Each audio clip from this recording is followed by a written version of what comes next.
plate.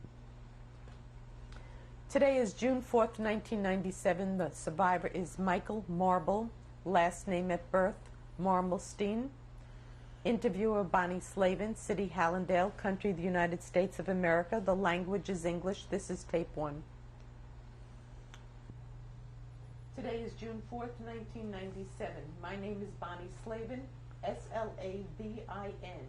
Today I'm pleased to be conducting an interview with Mr. Michael Marble of Hallandale Beach, Florida, United States of America.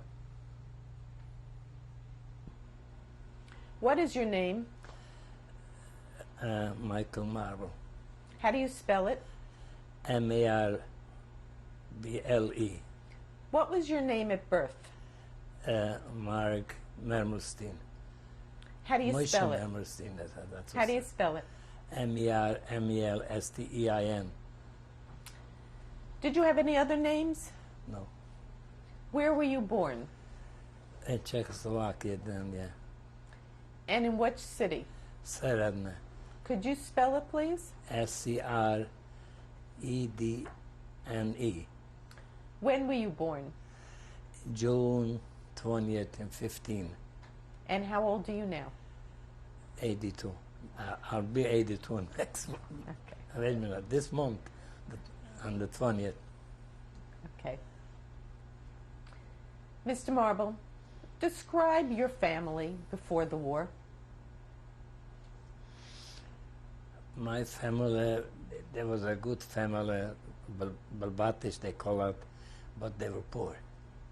I was born in the wrong parents. No, they loved me, oh yeah, it was a close family, very well, but they were very poor, and I don't even remember, because when I was young, we left 6 small children and with a mother. What was your father's name? Avram Mermelstein. And how did he support the family? I have no idea. I did, when I get older, I did support. Why don't you have any idea? Because I was too young to understand. Before I got Bar Mitzvah, I couldn't even get Bar Mitzvah. I knew it, everything. But the father was already, then even hospital. That time he had an accident when I was 12. He had an accident. And so then never recovered. When did he die? In 1933, January 1933. Verschoides Schwat. Kuftef Davis. Then I was a little older already, I remember. And then I supported the family, helped support the family. So where did the family get money from? We had uncles in America. Once in a while they send a few dollars. And a dollar went up far away. See, my father had a friend. It's some kind of distant cousin in Yonkers, and they sent $125 when my father got sick. And that was a lot of money in Czechoslovakia at that time, because you get 50 kroner for a dollar, and then and their living wages was very cheap over there. The standard of living. Did you have your own house? No, we didn't have our house. My grandparents had that. Did you live with your grandparents? My father had. Let me explain you something very clear. My father, parents, my grandfather, they had their own house, their own farm, but they was not in this town. They was in another town. And that time you couldn't fly with a car like one ahead. You had to walk. And he lived to be over 100. Your grandfather? My grandfather. Describe your mother. My mother was a woman. When I was born, she was 18. She was very nice, but over there, the people were wearing the clothes that they looked like 100 anyway. The woman, they suffered most of it, and men somehow dressed up, but women had to cut their hair and cover their head all the time. And you'll see it. I have the picture from exactly. I can explain that from the picture. shows everything. Did your mother earn any money working outside the home or in the home? There was no such thing working outside the home. There was no industry in our town. There were farms. It was a farm town.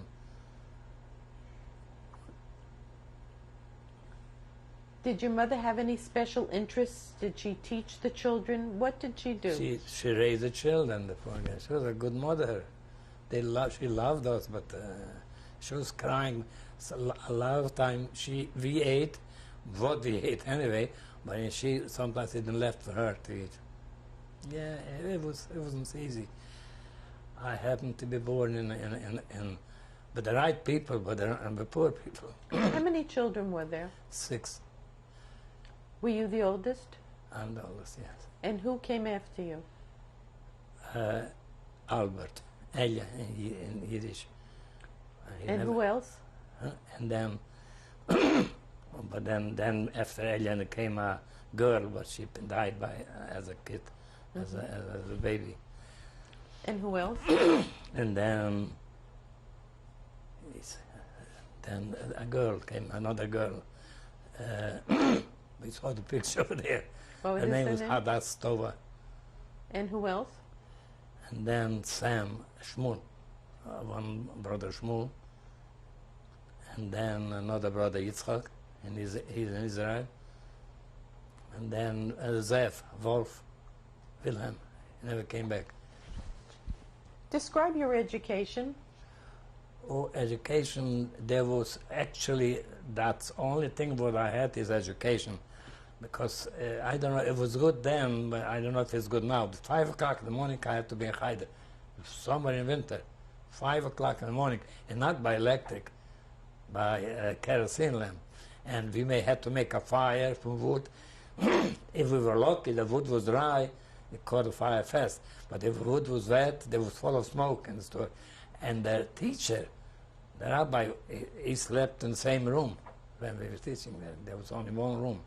That's what we did. Schooling, we had a lot of schooling, but in the wrong language. Wrong language, in the Chumash, Rashi, Torah, Yiddish writing. And then we had public school, the Czech school. What time of day did you go to the Czech school? Czech school I went from Monday to Friday, but first I had to go 5 o'clock in our school.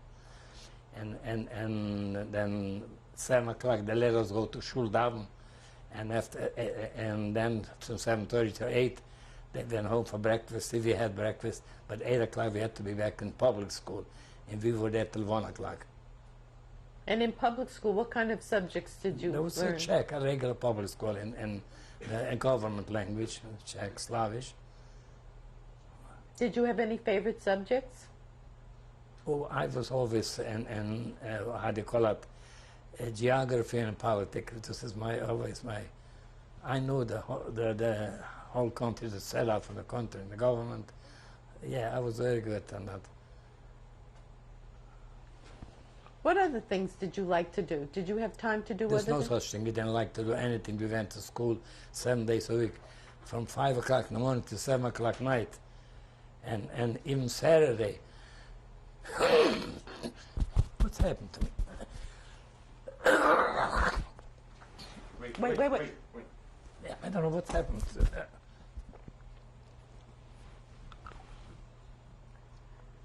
Did you have time to play sports at all? Did you play any? In the public school, we played score. They call that cur. There was a ring, and we run with a ball, almost like baseball, something like that. But and then we played soccer in school, because they had an hour, like every school has, and here too for sports. Yeah, we did in public school. Yeah. And was your family very religious? Yeah, we were religious. Everybody was religious. And this city, our city, but where I lived in, everybody was religious. Saturday was that. How large a city was it? It was, we called that by Talaisim. You see, they call that 100 Talaisim, Abad, 110, 195. Families. Families. But each family, it was big, 6, 7, 8 children, 10 children, that's what I say. When you went to school, did you have any problems with anti-Semitism? No, in our republic we had no problem. There was a democracy in Czechoslovakia. But you didn't have No. any No, and problem. we didn't know until Hitler came home. Did you have friends who were Czech? Yeah. And you never heard any anti-Semitic remarks? Oh, they, listen, Židi do Palestine, that was a normal thing by non-Jews. Jewish to go to Palestine. That was a normal thing. Somehow they trained the children, the non-Jewish children from home or something like that. That was a normal thing, but they didn't bother you. You could walk day and night, nobody bothered you. But you did have friends who were not Jewish. Oh yeah, oh yeah. Did you ever go to your friends' homes? Yeah, yeah. And did you feel comfortable in their homes? Yeah, You yeah. did. The religious thing didn't let us keep comfortable. Simple as that. I'll tell you the truth. The religion, because their food is not to our standard. And oh boy, what I eat. But sometimes you had police to stop you for doing on the road. If not, the police people would travel everything. But over there was no police, and we wouldn't touch in anything in non-kosher food. Isn't this odd? How there was without the police, and yet we control ourselves. And I was hungry. Oh boy, fruit that I ate. Our town, we're lucky we survived because it was fruit, all over fruit. Grapes, What kind of fruit? grapes, pears, plums, any cherries. In Europe, I don't know here why they waste the streets, the highways over there, the streets and the highways. There were trees, fruit trees. Poor people could go eat. I don't know why they're wasting those streets. It's all like here. All the streets here where you see here, millions of trees and no any food. Over there, the fruit was bearing. Everybody had trees. And the summer, till the fruit season started, till the fall, we were hungry. We ate fruit. And did you prepare for Shabbos? Oh, Shabbos was that was mother's work. We had nothing to do with it. That was mother's work. But the biggest problem was with us. I was the older. We had to carry, while the mother was working, making Shabbos, we had to carry the children. I take care of the children. See, one took care of the other one. That's why sometimes it's easier to raise more children than one, because the older one took care of the next and the next. That's why they took care of the children. You mentioned before about your bar mitzvah. What happened with your bar mitzvah? It couldn't happen because we were poor. I couldn't make a party. We couldn't make a party. I went to the shul and had a brocha. Was your father still alive then? He was in the hospital then. When I was bar mitzvah, he was in the hospital. Who went to shul with you for your bar mitzvah? Well, we went to shul every day. The grandfather was there and the family.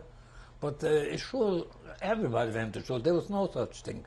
The minute you start to go to the cheder, the minute you're 5 or 6, you went to shul twice a day. There was no such thing not to go to shul, young or old. When did you